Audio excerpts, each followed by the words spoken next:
I can't get my rod apart.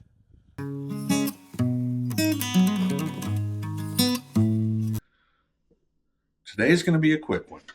I'm going to show you the techniques that I use to get a stuck fly rod unstuck, or any multi-piece fishing rod for that matter. You'll see loads of methods out there on the internet. One of the more popular ones on YouTube right now is the freezing method. You take your rod, stick it in a freezer if you can fit it, or pack the stuck ferrule with ice, let it sit for a period of time, and then it's supposed to pull right apart.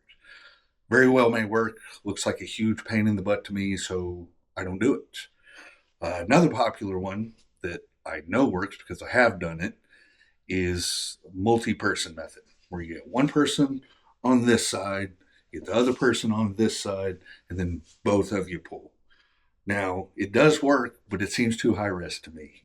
You definitely run the risk of the two people pulling a little differently, or putting a weird angle on the rod, or one's going straight, one's going a little off, and you might crack a ferrule. And it's, like I said, just not worth the risk to me, so I don't use that one either if I don't have to.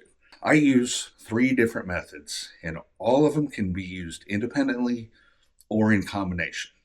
Now, I'll show you the first one, and most of you probably have seen it, but I'll demonstrate it anyways. It's the behind the knee method. So you take the stuck rod on either side of the ferrule without contacting the guides with your hands, of course. Put it behind your knees. Make sure you're stable. Get a good firm grip on it, and use the muscles in your legs to pull it apart. Now, I would say most of the time that gets the job done, and you're good to go. But there are times when it's a little more stuck, so I have 2 more go-tos that I use. So one is these silicone jar openers. They're to give you a good grip on a jar lid when it's stuck. I really, really like these, but I don't carry them in my backpack. I keep these in the truck bag. The reason being, this shinier side picks up tons of grit and dirt if I have them in my backpack. So I don't carry them in there. Now, if you're going to use these, check that shinier side and wipe it down with your hands. Just make sure there's no grit on there. You start putting twisting and pulling pressure on something that's gripping your rod, you're gonna cut into your finish, and that would kind of suck. So what I do, again, being mindful of your guides, is put one on either side, get a nice firm grip, get it close to your body so you can get a straight pull, give it a little bit of a twist and a firm pull.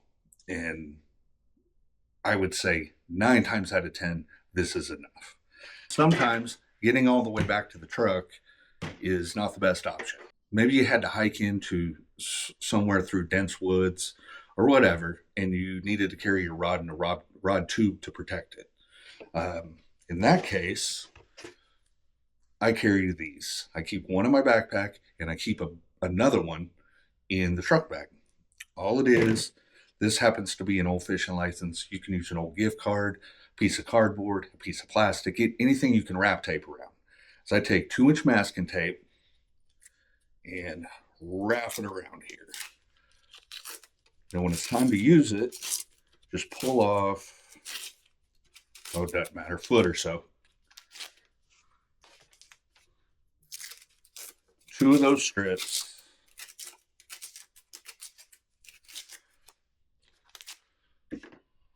Fold it onto itself with the sticky side out.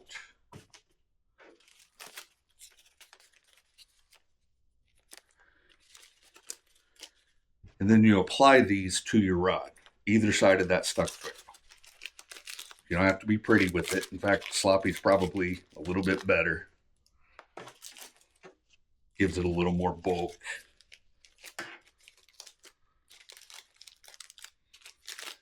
Get that on there. Now you've got sticky surface on your hands and sticky against the rod. Then do the same thing as with the silicone pads. Slight twist, firm pull, rod's going to come free. Now, if it's super stuck, Like I said, you can use these methods in combination. You can wrap this silicone pad around the tape and get a little more purchase. And you can use this method behind the knees. And when you're done with the tape, don't use your pocket knife or any kind of a scraper to get it off your rod. Just be patient, take your time, and peel it off. It is a little bit of a pain in the butt to do. That's why I like to use the silicone first. There. Now, once you get all the tape off, there's going to be some residue left. And you're going to want to clean it off. I like to use these lens cleaning pads. It's just isopropyl alcohol, and they come in these little single-use things. Take one out, wipe it down. Usually that gets any masking tape residue off. If you need a little more, use isopropyl alcohol when you get home. Don't ever use any kind of a citrus-based cleaner or acetone or anything like that. You run a high risk of damaging the rod's finish, and that's not cool.